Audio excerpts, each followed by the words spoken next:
Hello, everyone.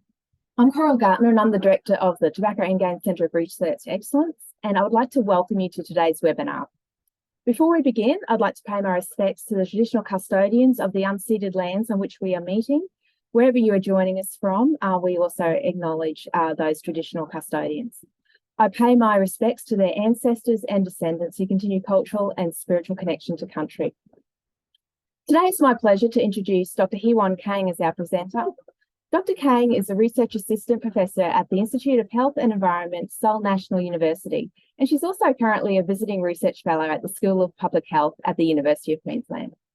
Dr. Kang's research focuses on developing surveillance systems for tobacco control and endgame strategies, and evaluating the potential impacts of these new policies and products on ending the tobacco epidemic, particularly in South Korea. Today she's going to be talking about reducing the availability of tobacco retailers, which is a key tobacco endgame strategy. So this presentation will outline the distribution of tobacco retailers in South Korea and the association between tobacco retailer density and the prevalence of cigarette smoking, e-cigarette use, and heated tobacco product use. Please put any questions that you have about the presentation in the Q&A function. And we'll hopefully have some time for some discussion at the end of the presentation. So thank you, and I'll hand over now to Dr. Kang. Thank you. Thank you, Coral, for the kind introduction. Before I begin, I too would like to acknowledge the traditional owners of the lands on which we meet.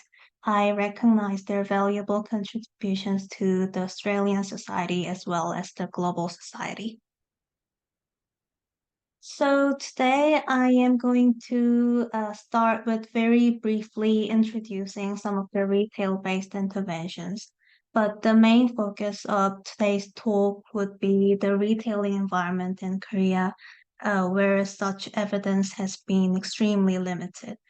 I will also share some results from a recent study that we have done, which looked at the association between tobacco retailer density and e-cigarette, and heated product use prevalence.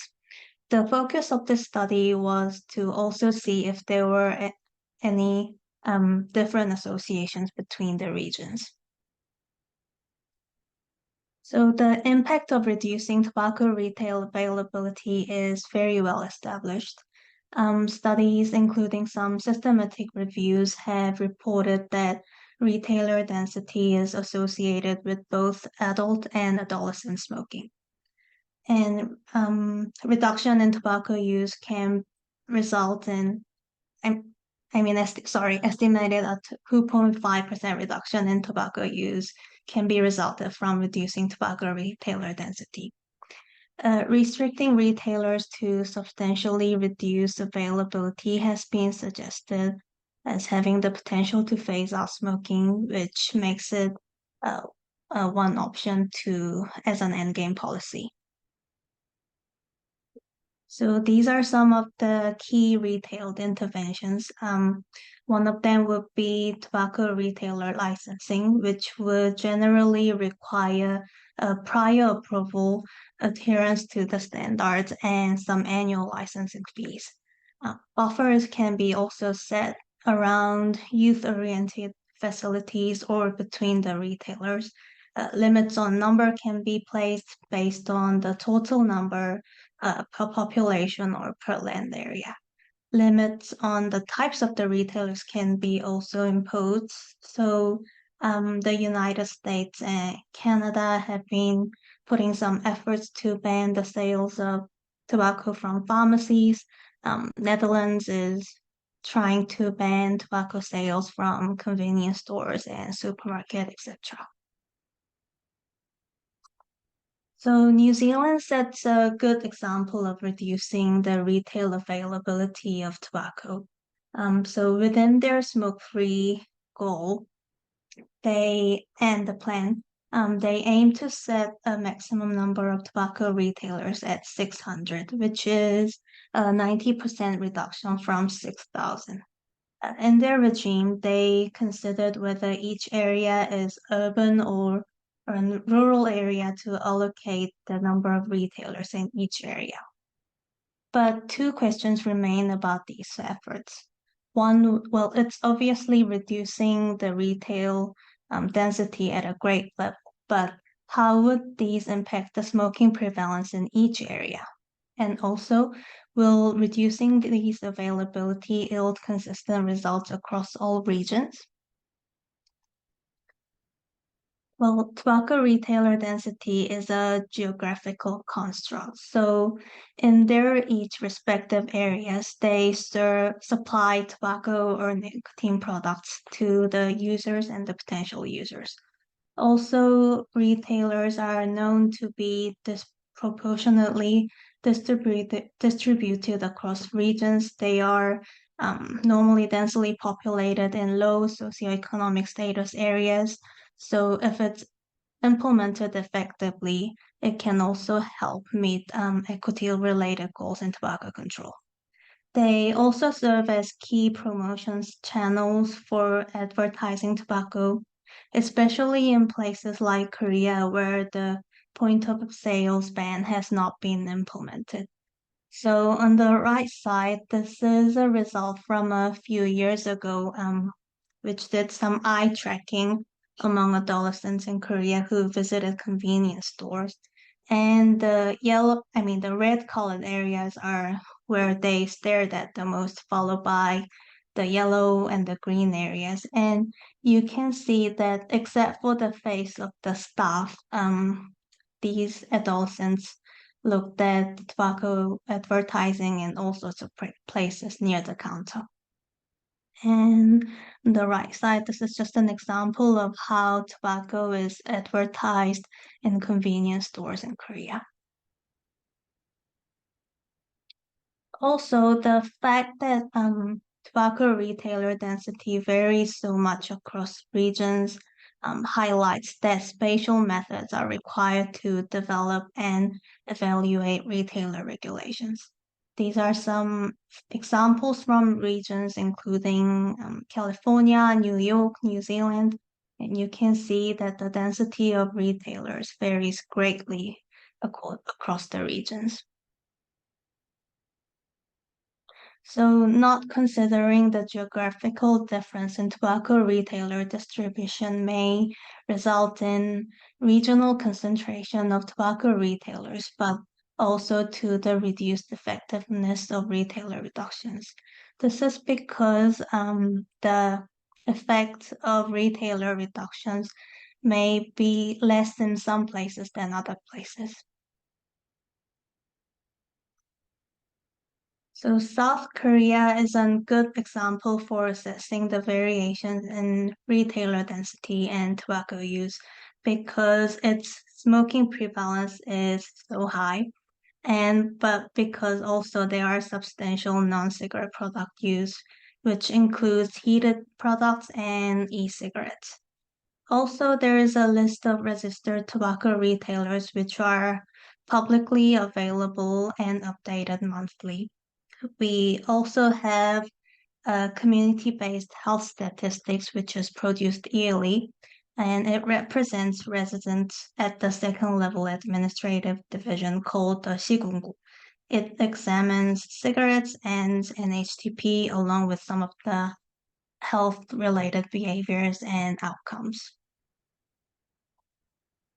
This is just a brief introduction of the administrative division of Korea. So we have 17 first level administrative divisions, but geographical studies in Korea usually use the second level administrative division, which there are 250. So the median population for these divisions are about 176,000.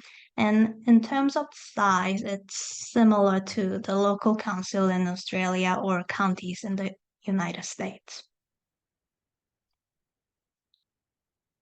These are the main products available in Korea. So we have cigarettes, heated products, and e-cigarettes.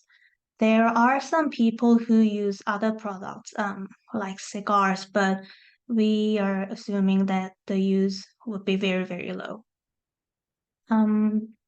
Well, e-cigarettes are not typically considered as tobacco products, but because the Korean law classifies all cigarettes, HTPs, and ends as tobacco products, same regulations are applied for all these three. That means that the extent of tax, smoke-free areas, cessation support, and warning labels are all applied at the same level. But one loophole in this law is that the products that are made with synthesized nicotine are not considered tobacco products. So no regulations applied for products that are made with synthesized nicotine. This is a graphic showing the prevalence of tobacco or nicotine use in Korea. So the product that people use the most would be cigarettes, obviously, with a prevalence of about 18% as of 2021. About less than 5% use HTPs and 3% use ends. We were expecting the prevalence of ends to increase a few years ago, but after the Bali outbreak, it's stalled at about 3%. So tobacco products in Korea are sold from convenience stores, supermarkets, and some specialized shops selling ends, HTPs, or both. Um, on the right side, this is a picture of an IQOS store selling heated tobacco product. I have visited some of these stores myself, and um, personally, the staff that I met there was one of the most professional people that I have met in my life.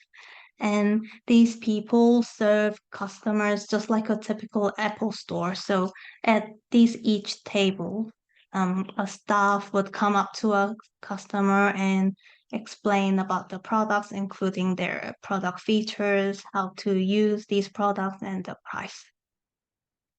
The overall market share of these stores are not very well known, but the Korean Ministry of Health and Welfare reported that the share of tobacco retailers near universities, so 67% of them were convenience stores and 23% of them were supermarkets. And I personally think that the overall market share would be similar to these estimates.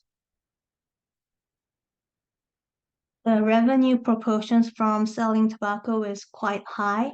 It has decreased very slightly since 2015, but it has been never under 40%. So every time there were some announcements regarding restricting the retailers, there were some strong oppositions from retailer owners and managers. So to be allowed to sell tobacco products in Korea, you should apply to be designated. Um, this is not a very difficult process, but because there are distant restrictions between the stores, the total number of retailers in Korea have been quite consistent over the years. Of course, these distance restrictions were not implemented for tobacco control purposes, but just to maintain market stability. Also, the postal sale and electronic transactions of tobacco products are prohibited. That means that cigarettes, e-liquids, and heat sticks for the heated products cannot be sold online. But the devices that are used to use these products can be sold online because they're considered consumer products. But yesterday I went into the biggest online sales platform in Korea and just typed in liquid and it gave me 464,000 results showing all these vaping liquid products. I haven't looked at all the results, but looking at the first two pages um, gave me, well, it was all liquids for vaping products, but nothing else. So these platform sellers advertise their products like on the right side. So they score the sweetness, the cooling sensation, and the throat hit menthol of the e-liquids. So the customers can choose whatever they prefer. So that was a little background of the retailing environment in Korea. And in the research that we have done recently, we aim to identify the association between tobacco retailer density, use of cigarettes, and Gen HTPs. We also aim to identify whether there were any regional variations in the extent of these associations. Three data sources were used. The first one was the list of tobacco retailers, which is publicly available from the Korean Ministry of Interior and Safety. So using this data, we calculated the tobacco retailer density as a number of retailers per 10,000 square meters. That was our key exposure variable. And we also used the Korea Community Health Survey, which is conducted yearly um, among participants aged 19 and more. So cigarettes, ends, and HTP use was obtained using this data, and we also used some socio-demographic variables like age, sex, educational level from this data. Population and land area and GDP data from the Korean government was also collected to use as covariates. So all these data sources allowed for analysis at the second level administrative division in Korea, which equals to 205 regions. The model we used was ordinary least squares, which is just like a general linear regression model. But we also used the geographically weighted regression models to allow for local variations. So the OLS assumes that the relationship between an outcome and an exposure is stationary in all regions, which is generally not the case in real world situations. On the other hand, the GWR allows the relationship between an outcome and exposure to be heterogeneous between regions.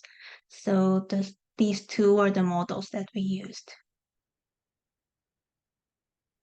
This is a nice illustration that compares the OLS model to the GWR model. It indicates that some relationships that cannot be identified from a global model can be identified from a GWR model that allows for local variations. This is the process of our model development. So using the descriptive statistics, we explored the data. Then we fitted an OLS model, did some model fit testing. Then using the same variables, we ran the GWR and compared which model explained the data better. These are the descriptive statistics. So the median cigarette smoking prevalence as of 2021 was about 18%, and the number of average tobacco retailers equal to 587. This is just the same results in graphic. So the prevalence difference between the highest and lowest regions were identified for all three products. So for example, cigarette smoking prevalence in the lowest region was 10%, whereas it was 26% in the highest region. Some of ends and HTP use prevalence in some regions were near zero prevalence. It was usually in the rural areas where the average age of the population was very high.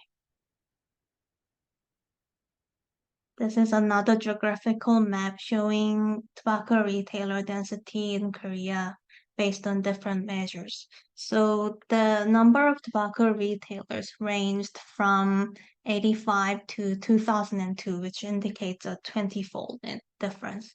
The number of tobacco retailers per land area, the distribution of this density was quite similar to the total number, but the number of tobacco retailers per residence were quite different.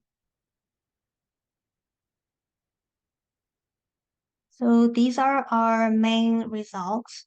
So we found significant association between retailer density and cigarette smoking prevalence. So the beta coefficient was 2.19, which indicates that per every unit increase of tobacco retailer density, 2.19% point of prevalence will increase. But most importantly, we found substantial spatial differences between these regions. So in the region with the smallest size of effect, it was estimated as 1.39, whereas in a place that has the highest effect, it was 2.65. Some other factors like age, proportion of women, and educational level were negatively associated with cigarette smoking prevalence. This is a geographical map showing the beta coefficients per area, and you can see that the extent of association between retailer density and smoking prevalence varies a lot by regions. This means that in some places, even with the same retailer density, it will be more strongly associated with cigarette smoking prevalence, whereas it wouldn't be in other areas. This is the results that we obtained by analyzing end use prevalence, and contrary to the results of cigarette smoking prevalence, we found no association in both OLS and GWR models. Similar to the HTP use prevalence, we found some, small, but significant association between retailer density and HTP use, but we didn't find any spatial differences between these effects. So this is the interpretation of the results. So tobacco retailer density was associated with cigarette smoking prevalence in both OLS and GWR models, which indicated that retailer density is positively associated with smoking prevalence in all 250 regions of Korea. But there was substantial heterogeneity between the regions. So in terms of the model fit, the model considering the spatial heterogeneity between the regions were better fitted to the data, which indicates that model that considers the difference between the regions would explain the data better. We didn't find any association for ends, and there was only a small association for HTP prevalence. Some hypotheses can be tested in future researches, and we listed some of the potential reasons. One of them were that because some of these users may purchase their products from illegal sources like online platforms, but also because synthesized nicotine products doesn't have to be sold at registered tobacco retailers. Also, their cycles of purchase may be different from those using cigarettes because it is reported that the frequency of purchasing the cycle of purchasing is much shorter for people using cigarettes. Also, because the cigarette smoking prevalence is so much higher than ends or HTP, retailers may be more focused in selling cigarettes rather than these non-cigarette products. Some suggestions for policy were obtained based on our results. So we suggest that area-specific targets should be established for the policy of restricting the number of retailers. So if association between tobacco retailer density and prevalence is smaller, then more strong restrictions should be applied for that region. But it also can, like, applying area-specific targets may not be feasible in some political contexts. So in those cases, policy must be strong enough to have an impact even in the area with the smallest association. Another important policy suggestion from our study is to introduce tobacco retailer licensing and make them publicly available because these would make assessing the association between regions so easy.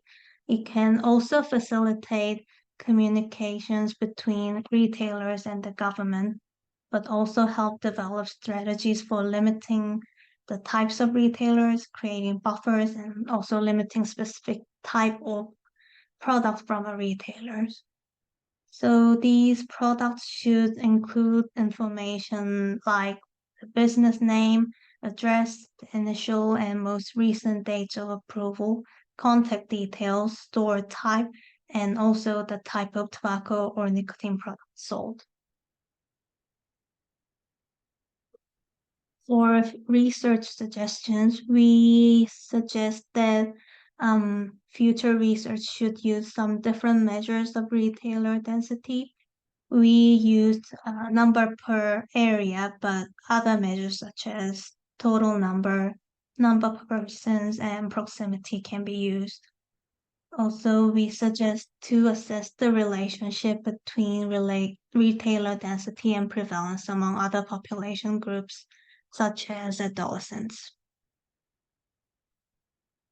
Our study was not without limitations.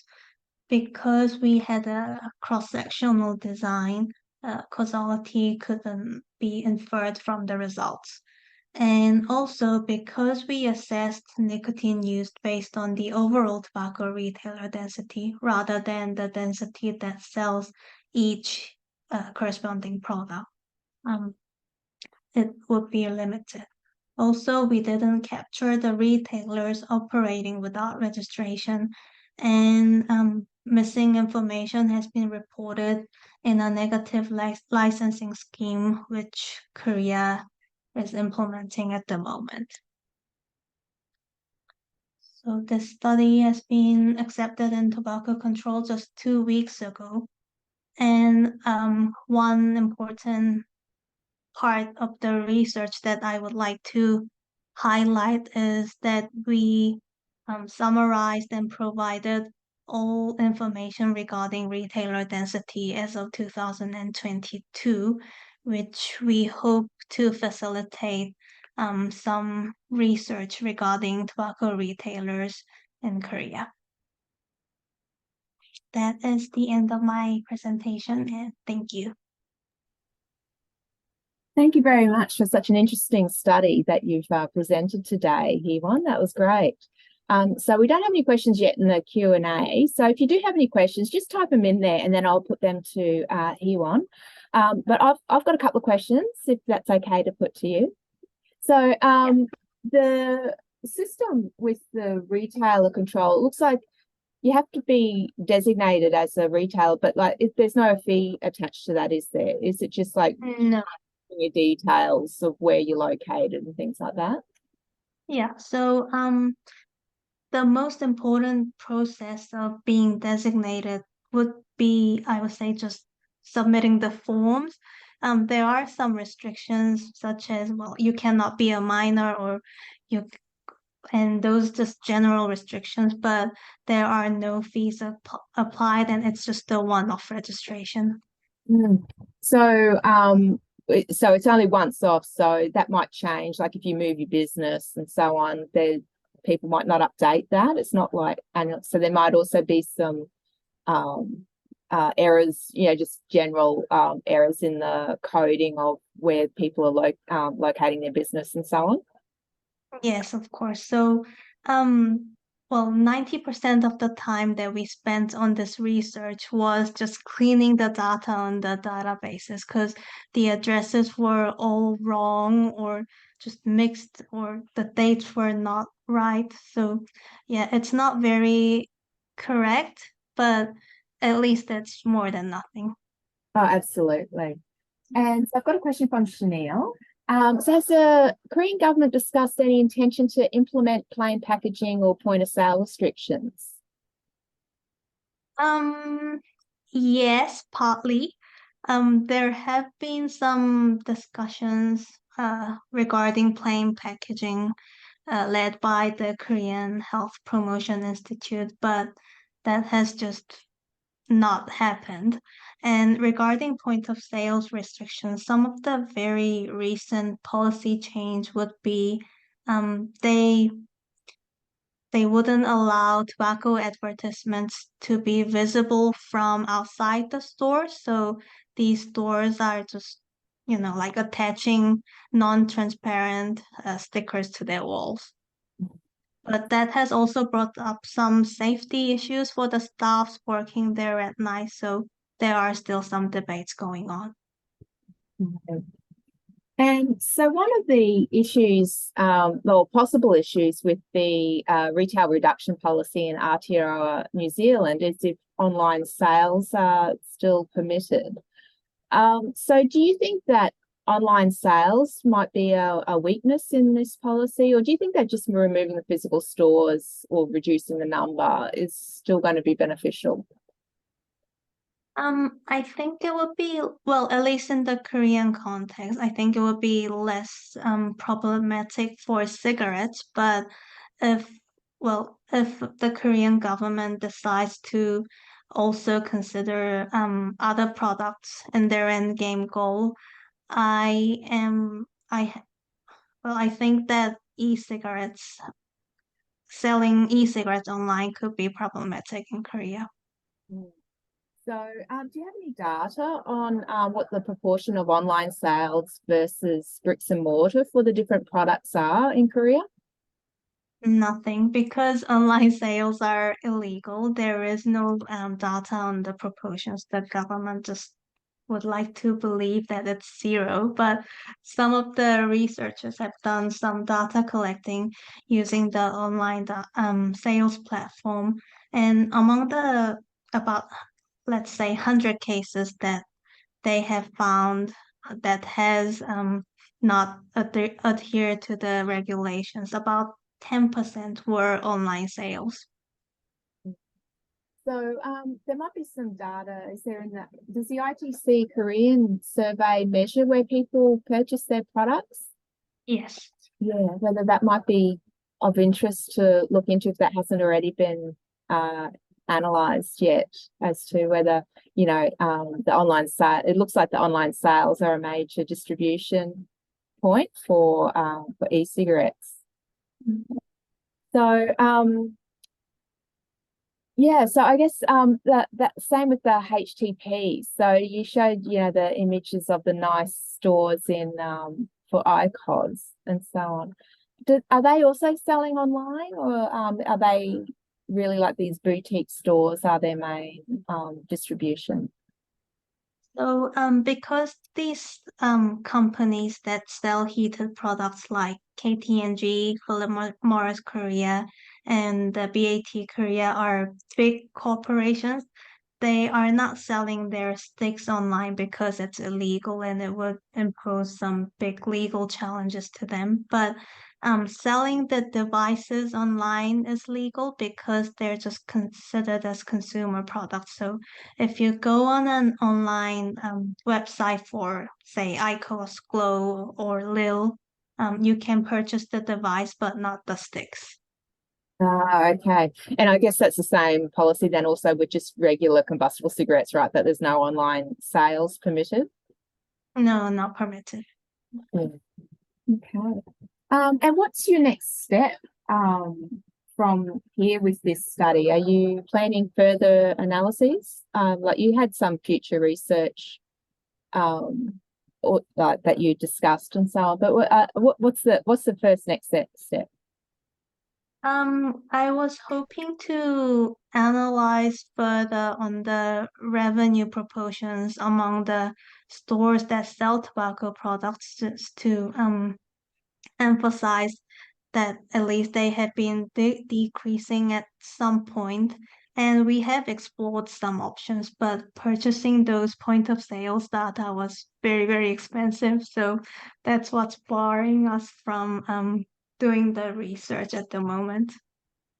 Mm. Okay, and so again with the difficulties maybe with measuring where the retailers are located in terms of like that it's not so are there actually there's laws about you've got to be designated, so what's has anyone been charged with not being a just selling illegally without filling in the forms and so on? I imagine if there's no fee even involved that there's probably not a lot of enforcement with that. Yeah, well, the size is not known, but I'm pretty sure that there will be some very small stores that just sell tobacco products without registering. And the register the license, well, not the license, but the approval to sell tobacco products can be taken away from retailers if they were caught on any law breaches, but that hasn't been reported at least recently. And I guess the strongest restriction on them would be by selling tobacco products to minors, which would cease them from running their business for 3 months. Okay. And did you look at or consider looking at the distance to schools and those sorts of or childcare centres and so on, those educational facilities as another measure? Yes, we consider that. And well, in the registration list, there is a full address for each retailer, although it's incorrect for some of the records. But cleaning at that street level would take so much more time than this analysis where we analyzed by the second level administrative region because we just removed the rest of the address. But that is one of the plans. I'm hoping to get some more people working on this project. Interesting. Do we have any other questions from the audience today? No? Okay, so look, we might wrap up there unless you have anything further, Heewon, that you want to discuss in terms of next steps or anything like that with this line of research. No, not at the moment. That's great. Okay, so thanks so much for giving the talk today. I think it was an excellent study, and it's interesting to see also the difference between the three different products that are available and how the relationship is different between physical retail density and use of the products. Okay. Thanks very much, everyone, for joining us today. Thank you, everyone.